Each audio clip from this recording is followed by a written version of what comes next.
This is draft season presented by Moody's, a proud sponsor of the New York Football Giants. I am John Schmelk coming to you from the Giants podcast studio, presented by Hackensack Meridian Health. Keep getting better. As always, my co-host on this journey through draft season is Tony Pauline from Essentially Sports. Tony, what's going on, man? Not a whole lot. I mean, first weekend in a long while without football. Fortunately, we had the Olympics to hold us over. I know that you were glued to your television in the Olympics all weekend, but a slight lull, and before you know it, we'll both be in Indianapolis for the NFL Combine. I enjoyed the monobob last night. I Yes, was I was yes, I was very watching a good. little monobob. We had a little Yes, pairs figure skating. Some the speed of the downhill skiing is unbelievable. How fast yeah. these guys and girls are going down the ski slope. It's been fun. It's been fun. Yeah, the ski jumping is incredible. I mean, they're 70 miles an hour, in midair. You talk about girls tonight is the starts the women's figure skating. And I got to tell you this, we talk about Olympic experience and things like that. I've been up to a lot of sporting events in person. Indianapolis 500, Kentucky Derby, seventh game of the World Series, NC2A Final Four. The most exciting 20 minutes in sports I've ever attended was the 2002 women's final in figure skating. Sarah Hughes skated. She was incredible. Michelle Kwan skated. Everybody wanted to win. She slipped. Then the Russian girl skated. Didn't know what was going to happen. Of course, came up Sarah Hughes from Long Island, New York, a couple 6 months after 9/11, won the gold medal. It was absolutely incredible to be in the arena that night.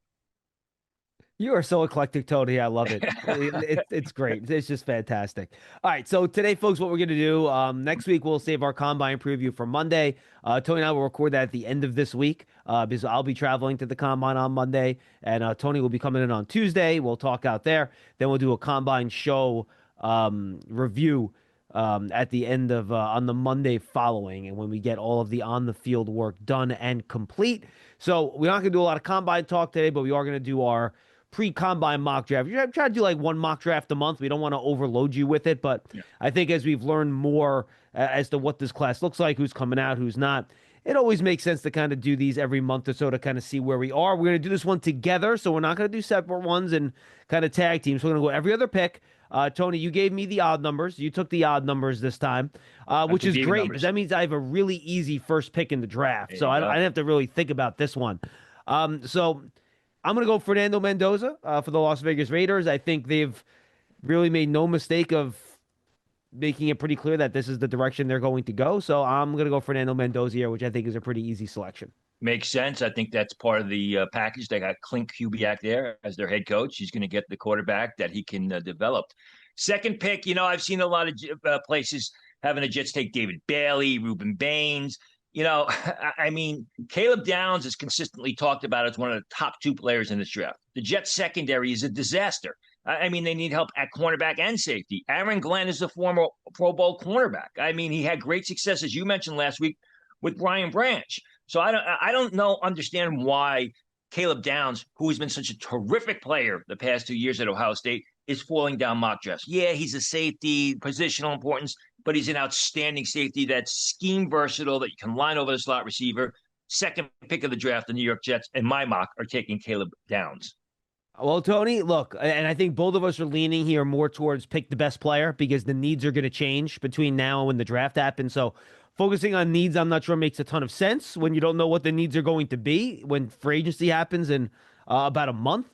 So we're both focusing on what players are the best. And Tony, look, I'm going to say with some level of confidence that right now, if you tell me, John, pick the player that you think is going to be the best football player, the quickest in this draft, I'm going to pick Caleb Downs. I think Yeah. he's ready made. You plug him in, he can do a lot of different things.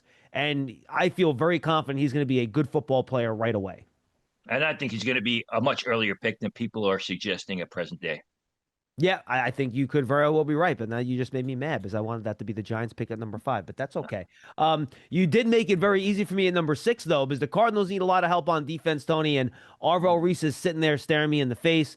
He's the number 2 player on my board, so I'm going to go Arvell Reese here to the Cardinals, who need a lot of help at a lot of different spots, because they certainly need some pass rushing. He can help in that in the pinch, but I think you put him in the middle of that defense with Buda Baker, and they can work on all 3 levels of the defense with Josh Sweat on the defensive line. And I think that's going to, really help that Cardinal defense kind of round into form here. And frankly, he's the best player left on my board. So I'm going to go Arvo Reese of the Cardinals here at number 3. Amazing. They still need help on defense. You look at their past drafts, how much early draft capital they've spent on the defensive side of the ball. Something there's got to change. Tennessee Titans, Robert Sala's there.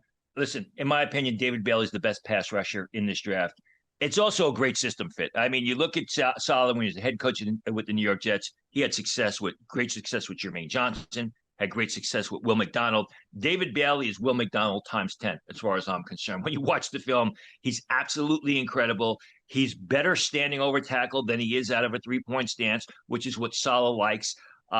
In my opinion, as I've said, this is a no-brainer. If David Bailey is there and the Titans with Salah, pass up on him, I'm going to be very surprised, considering it also fills a need. No, Tony, I'm with you. I think this is an easy pick. Bailey, and I have not, but Mendoza's in my first round, but I don't have like a grade on him yet. And Bailey is my 5th player on my board, so I think this is a very good pick here for the Titans. I think it's a fairly easy one. And this makes things more difficult for me for the New York Football Giants, Tony, because the two of the guys that I would have really wanted, Reese and Downs, are both gone.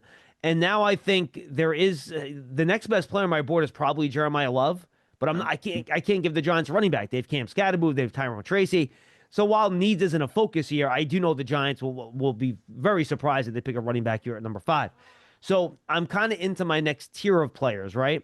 So I'm thinking about wide receiver, Carnell Tate. I believe he is player number 7 on my board right now. I got Sonny Styles. Carnell Tate's number 6. Sonny Styles is number 4. I got Mansour Delane number 7. So those are kind of the 3 guys I'm looking at here in terms of the next best group of players on my board. And then right after those 2 guys are the 2 offensive tackles, Spencer Fano and Francis Mauigoa. So I think there are a lot of different ways to go here. But I will slide need into this a little bit. I've gone Carnell Tate here to the Giants before, and I know what that looks like. So I'm going to be a little bit different here, Tony. And I'm going to go Mansour Delane here just to try to keep things a little yeah, you know what? Okay. You know what? Before this process started, I said I was going to not go with need. I was going to go by just who the best players are. So if I go my board and who the next best player is, it's Carnell Tate. So I'm going to stick to my guns, what I wanted to do when this process started, and I'm going to go Carnell Tate to the Giants at number 5. Ruben Bain would absolutely not come in the conversation. He's there. I mean, I'm bringing up my board now. Bain is number 8 on my board, and then the 2 offensive tackles are 9 and 10. Okay. The Giants have Kayvon Thibodeau on their contract. They have Abdul Carter. Right. They have Brian Burns. I know I said I'm not taking need into consideration, but that is just too crowded a position for me to give them an edge player. Yep. So I think when all is said and done, the Giants here at number 5.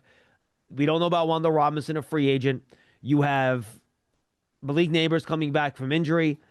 Darius Slayton's coming back. He's a veteran. I think Carnell Tate gives you that safe pick. Ohio State's really good at training wide receivers. Their wide receivers are always good players. He's got great body control. He's a good route runner. He's got great hands. He can get down the field. He's a vertical player. He's long and he's tall. He can complement Malik Neighbors whenever he gets back from that injury. So I'm going Carnell Tate. I mean, I don't have Carnell Tate rated that high, and I don't like any of the receivers in this draft being top 10 picks, although I think the Chiefs will draft one. It's an interesting, it'll be an interesting conversation in the Giants war room. Where would you go here, Tony, if you were the Giants at 5? I would definitely consider Jeremiah Love. Obviously, we're not doing trades. Could you trade down for a team that wants a Jeremiah Love or a Ruben Bain? I have both offensive tackles rated higher than either Carnell Tate or Mansour Delane. Okay. I would probably go but I also have Sonny Styles rated higher than both of the offensive tackles. The reason I think it's interesting is because you look at Jim Harbaugh and you look at how many times their first round, they took a receiver in the first round, it was a bust, and he likes those bigger offensive tackles. He likes, he's an offensive line guy. I probably would look at one of the offensive tackles because I'd be fine with that. I'd be absolutely fine with that. You got a great young quarterback. You mentioned the running game. Malik Neighbors coming back. you got to protect those guys up front, which is the Giants' way. I mean, going back to '86, it was an offensive line organization, which is and John Harbaugh is a guy that prioritizes the Baltimore Ravens. Comes from an organization that always prioritized the offensive line, so that's probably what I would do. Cleveland Browns. Well, both offensive tackles are on the board.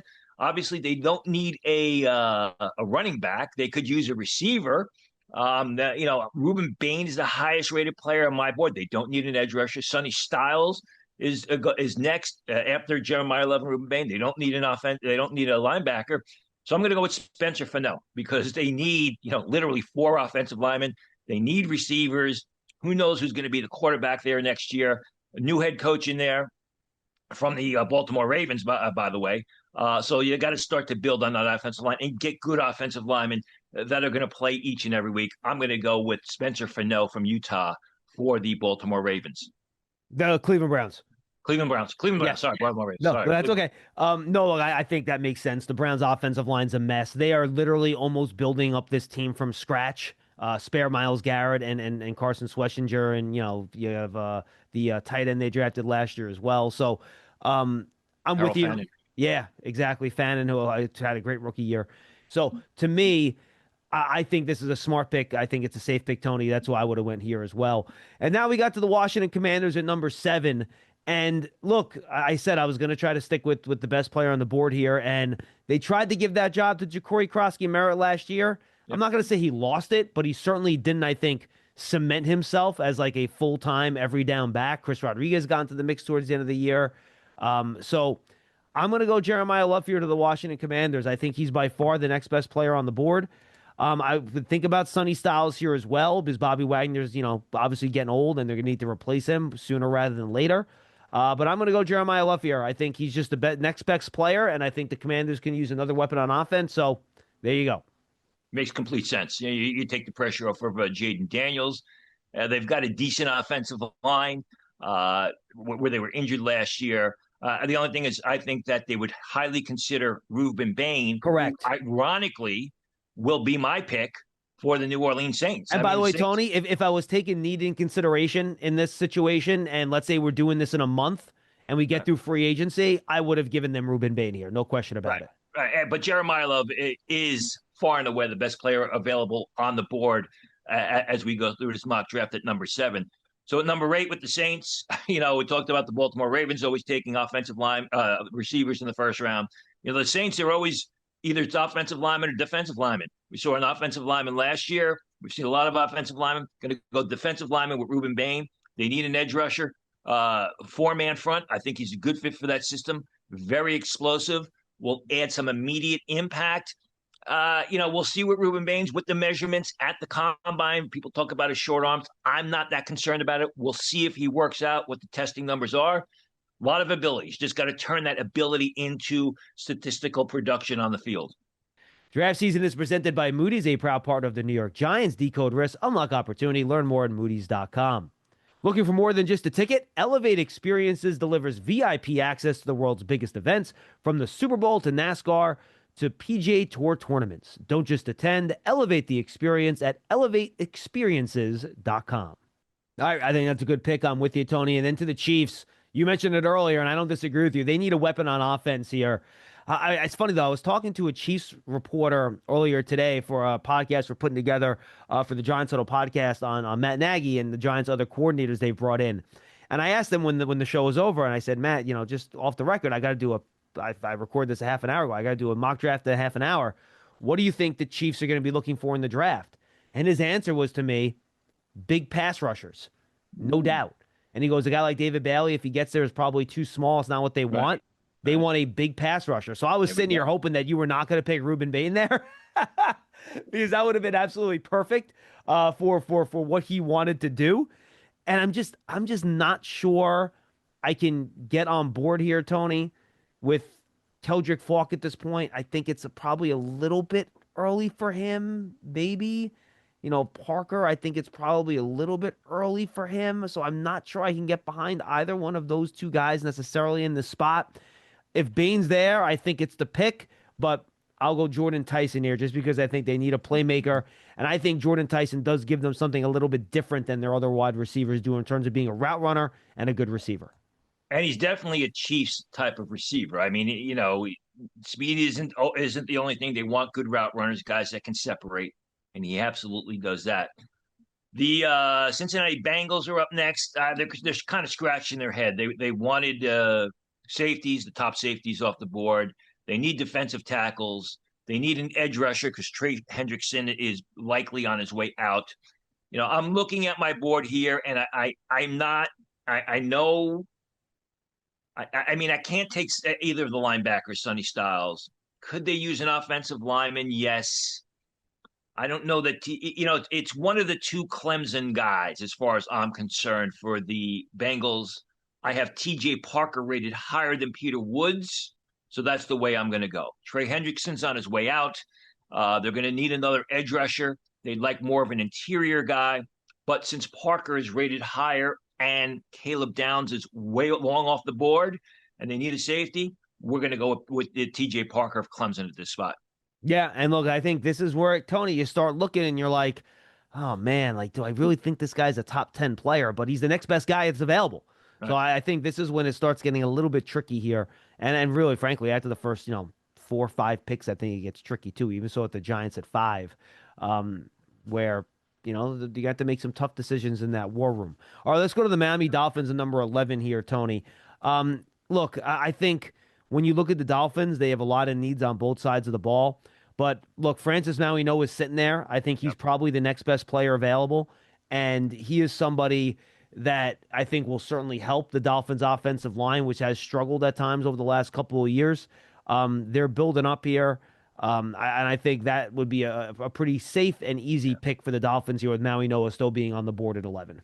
Hometown guy, and the problem with the Dolphins' offensive line is it's considered soft. Mauigoa is not a soft player. He's not a Right. soft lineman. He will go and try and take the opponent's head off. So it fits a need with the type of player, especially with the new coaching staff coming in. Dallas Cowboys. It's a tough one now. You got two good choices here, Tony. Yeah, I do, but I do it in Mansour Delane and Sonny Styles, but Sonny Styles is rated much, much higher on my board than Yep. Mansour Delane. So I'm going to go with Sonny Styles. Really a 3-down linebacker. 3rd and 5, you leave him on the field in coverage. He does a terrific job. He can also blitz the quarterback when you want him to. Real good pursuing the run. Dallas plays that 2 linebacker system. He's able to cover a lot of area, Sonny Styles. I think it's a natural fit with a guy that's got tremendous upside. I mean, he's former safety that was good in 2024. When you watch the 2025 film, it was really exciting with Sonny Styles. And he's a guy who I think 2 or 3 years down the road, it's just going to be a dynamic linebacker. Yeah, I think if you told the Cowboys today that they'd have their choice between Sonny Styles and Mansour Delane at 12, I think they'd be thrilled. And I think they would sign up for that right now. Yeah. I'm not sure that's going to be the case. We'll see how it goes. But that leaves me Mansour Delane for the Rams at 13, Tony. They need Yep. defensive back help. Their defensive backfield, their corners struggled a little bit this year from time to time. So I think Mansour Delane's the easy selection here. He's going to go to the Rams at number 13. Good cover corner. He can play man. He can play zone. Again, not sure he's ever going to be a superstar, but he's going to be a very good starter for a long time. And it's funny because you read and people are talking about Caleb Downs to the Rams. The only way Caleb Downs is going to is going to be the Rams is if the Rams trade up. If they decide to make a move up, because I just don't see Mansour Delane lasting that long. Baltimore Ravens would have liked TJ Parker because they need an edge rusher. They need help on the defensive line. They need some interior offensive line help. Yeah, this is way too early as far as I'm concerned for the Penn State kid.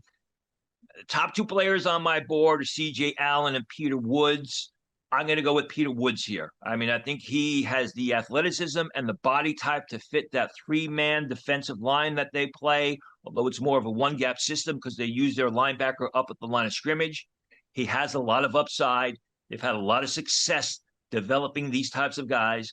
Woods is incredibly athletic. Didn't come off the season that everyone expected him to produce, as basically you can say that about that entire Clemson team. But the athleticism, the upside, and the fact that he's shown himself to be a real good player, I'm going to go with Peter Woods for the Baltimore Ravens. I think it's a good pick, and we don't know about Matabike's health, right? He had a neck injury last year, and they're trying to figure out whether or not he's going to be healthy at defensive tackle. So he had a couple cryptic tweets and Instagram posts last week that seemed to indicate he might be coming back. But you're right; they could certainly use some help at defensive tackle there. Tampa Bay Buccaneers are interesting, Tony, because they have a ton of wide receivers. I think they're good at running back. I think they could use some help on the pass rush, to be totally honest with you. And I look at the guys that are left on the board here in terms of pass rushers. And I think now we're getting into Keldrick Falk range. So I'm not sure he's quite the type they usually put out there on the edge, but he's big. You can even put him at that five technique if you want, with that odd man front. So I'm going to give them Keldrick Falk out of Auburn to the Bucks at 15. Listen, Keldrick Falk, the tape in 2025 was uninspired. I mean, he was very spotty. When he made plays, he was dynamic, but he is an athletic guy with tremendous upside. Obviously, something was going on in that Auburn program. They fired the coach. The guys did not play up to their level of ability. But if you light a fire under him and Todd Bowles is able to get the maximum out of him, this would be a home run pick as far as I'm concerned. New York Jets are on the board. Would like to get a receiver, but both Tate and Tyson are off the board. I don't know that I can take Makai Lemon here. I don't know that this is going to be a surprise pick come draft day. I'm going to go with C.J. Allen. I'm going to stay on defense. Mm. I'm going to stay in that defensive back seven. C.J. Allen, I've talked to people in the league for the past couple of months. They say he's an underrated guy. He's being underrated in the draft Twitter world. He's got great range. He's a tremendous off-ball linebacker. You watch the film. He's strong at the point. He can cover. Great sideline to sideline. I think C.J. Allen is going to go much earlier than people expect. And the Jets need a linebacker. Avril Reese is obviously going to be in consideration with that second pick. I think a combination of Caleb Downs and C.J. Allen, it would be dynamite for the Jets defense. All right, let's go to the lines at 17. We're halfway through our mock draft. Let me just summarize what we've done so far here, Tony, for the fans so they know who's left and who's not. Raiders at 1, Fernando Mendoza. Jets at 2, Caleb Downs. Cardinals at 3, Arvell Reese. Titans at 4, David Bailey.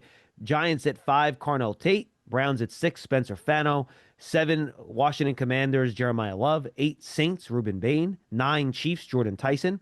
10, Bengals, TJ Parker. 11, Dolphins, Francis Maui Noah. 12, Cowboys, Sonny Styles. 13, Rams, Mansour Delane. 14, Ravens, Peter Woods.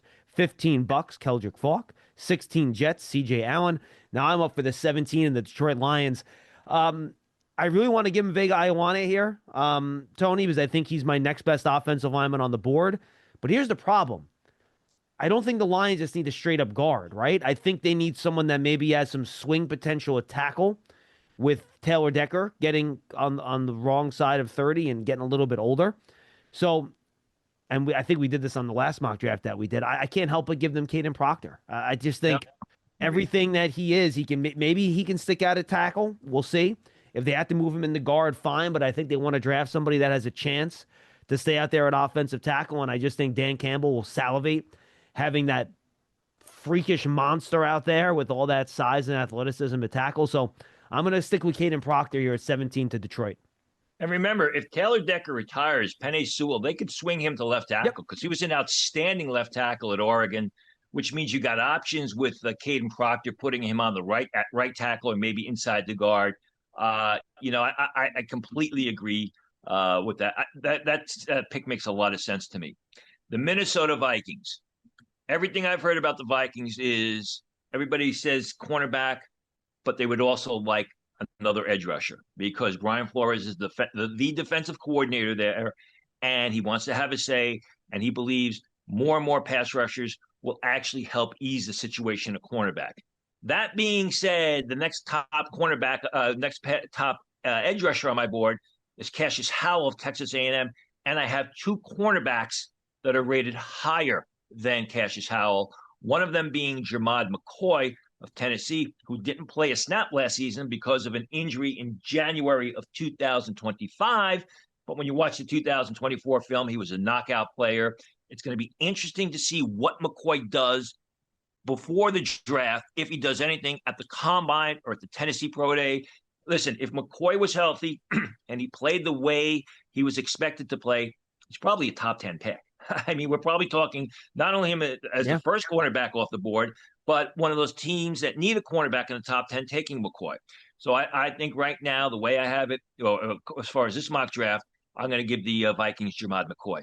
No, I think that makes a lot of sense. I think that's a good value there for where you would pick them. And I'm with you. I think I probably have him ahead of whatever edge rushers I have left as I take a look at my board here. Yeah, I think I would. So I think that makes a lot of sense here in terms of who the next guy would be off the board. All right, Tony, let's go now to the Carolina Carolina Panthers. Panthers. And look, they need a pass rusher in the worst way. Their defense just was not able to generate pressure. But I don't know if I love any of the guys here. I don't know if any of the guys that I have left. My order is a little bit different than yours. I'm actually a big Romello Height fan. I think this is, I think it's a little early for him though. I think he's probably a little bit later in round one. Um, but they could use an offensive weapon, and I think a guy that would go well with Ted McMillan on offense, or Tedero McMillan, I know he doesn't like Ted, with Tedero McMillan on offense would actually be Mekhi Lemon, right? He's a run after the catch guy. He's a guy you could play inside in the slot, while McMillan's obviously more of an outside receiver. So I'm going to go Mekhi Lemon here to the Carolina Panthers at pick number 19. Great route runner. When you watch the film, I love his aggressiveness. I mean, Yep. he wants the football. He goes after it. He Great competes. run after catch, too. Fantastic. As far as I'm concerned, he was my number two player that's remaining on the board. Dallas Cowboys. We took Sonny Styles early on. They lost out on Mansour Delane. And Jermod McCoy. And Jamad McCoy, right? Exactly. Going to stay with defense, and I'm going to give him Avion Terrell. A little bit shorter, but he's feisty. He's got terrific ball skills. He's been a good player for 2 years. I thought he's one of the few Clemson players that actually played a little bit better in 2025 than he did in 2024. Also fills a need because that Dallas defensive back seven is a mess. We get Styles with the first pick. We get Terrell in the second pick. They should be on their way. And boy, the Steelers, I think, really would have liked to have Mekhi Lemon here, but I Yep. picked him 2 picks ago, right?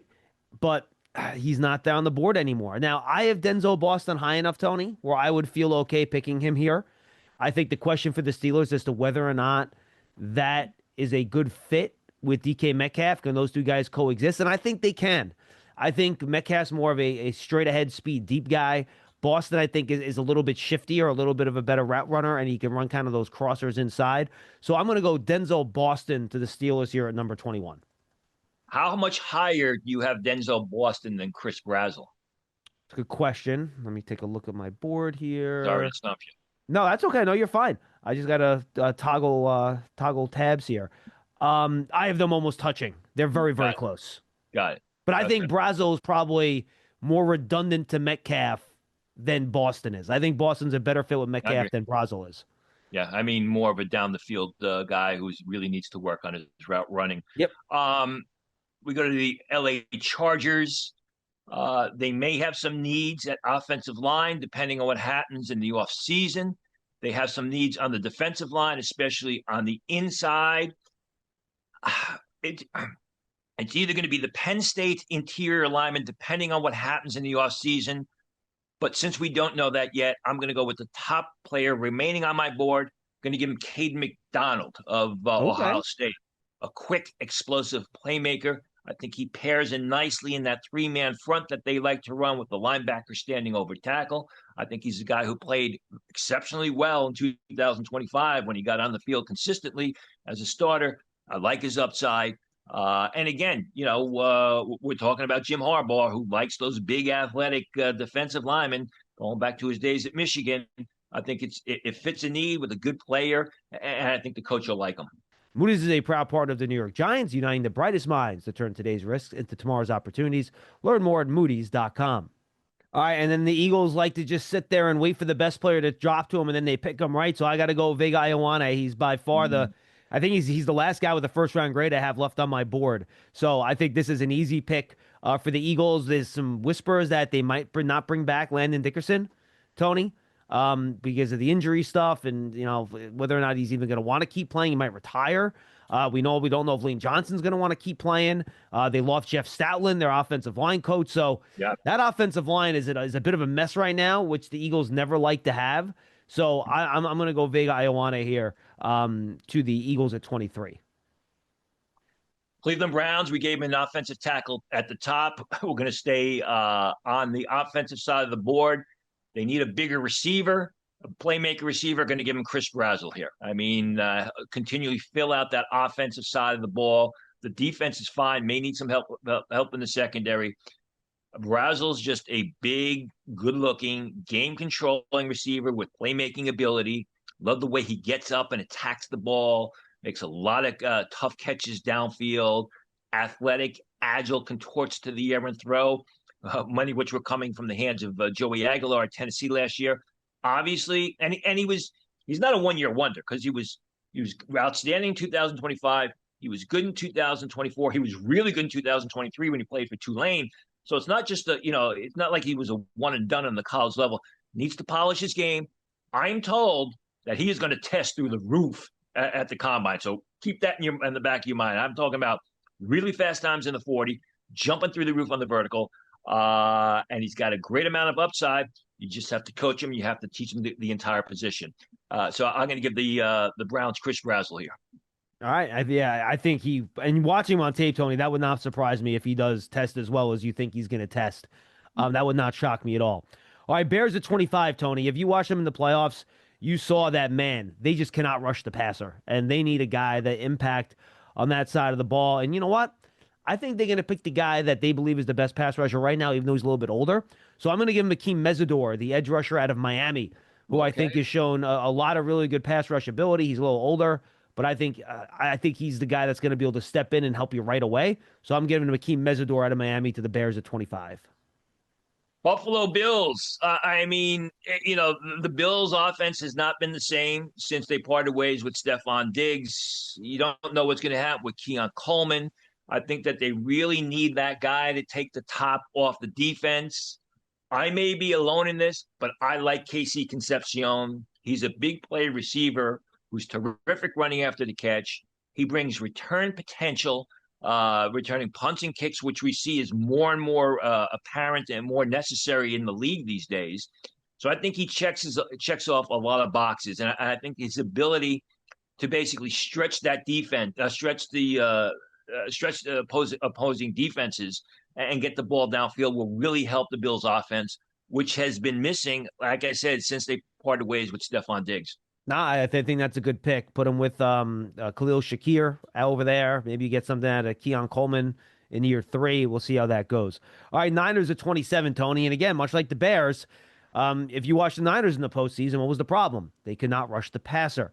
They have Nick Bosa, who obviously hurt for most of the year, but they need someone that can get after it with Nick Bosa. And I know they drafted the big Georgia kid last year, Michael Williams, but I'm going to give him Cassius Howell here at 27. I think he's a good pass rusher. He's 250 pounds. He's got some speed to bend the edge. So Cassius Howell to the Niners here at 27. The Texans, I would have loved for the Penn State kid to be on the board because that would have been my pick. They need a running back. They need a defensive lineman. I don't see any top defensive linemen available. I'm going to surprise some people here. I'm going to take a guy that, if you watch this show, you know I like him, and he was great at the Senior Bowl. We're getting to the late part of round one where there's a lot of surprises. I'm going to have the Houston Texans take Max Iannacore of Arizona State, an Ooh. athletic right tackle who can play multiple spots on the offensive line. I think he's a little bit further along than Caleb Lemieux. I don't know that I'm taking Lee Hunter here. There's no running back that's worth taking. I mean, I don't really would Kenyon Sadiq be in the conversation here with the Houston Texans? Uh, Maybe. Dalton Schultz and Kate Stover, they could go with Kenyon Sadiq, but they need a lot of help on the offensive line. So I'm going to take Ian Core, who I mean started playing football late, has was good in 2024, was outstanding in 2025, was great in the Senior Bowl, which tells me if he's coached correctly, he's going to be a tremendous offensive lineman down the road. I probably would have given more consideration to Kenyon Sadiq, but they need a lot of offensive line help in Houston. You know, Tony, they have a lot of tight ends, but the Rams have really leaned into playing 2 and 3 tight ends a lot. And I know they drafted Ferguson last year out of Oregon, who's a really good player. They have Parkinson, who did a good job for him. They have Higbee coming off the injury. But Kenyon Sadiq I was wrong when I said Ioane was the last first round grade on my board. I missed Kenyon Sadiq. He's still sitting there. I have a first round grade on him. And the Rams love playing multiple tight ends. Sean McVay's always looking for playmakers. Devontae Adams, how much longer he's going to last. In 2 years from now, if it's Nakua and Sadiq, I think that's pretty good. So, Los Angeles Rams at 29. Kenyon Sadiq, let's roll. New England Patriots, you just broke their hearts because they would have loved Sadiq if he was available to them. You look at the age that they have. They have a tight end. Well, Tony, you got the Broncos at 30, right?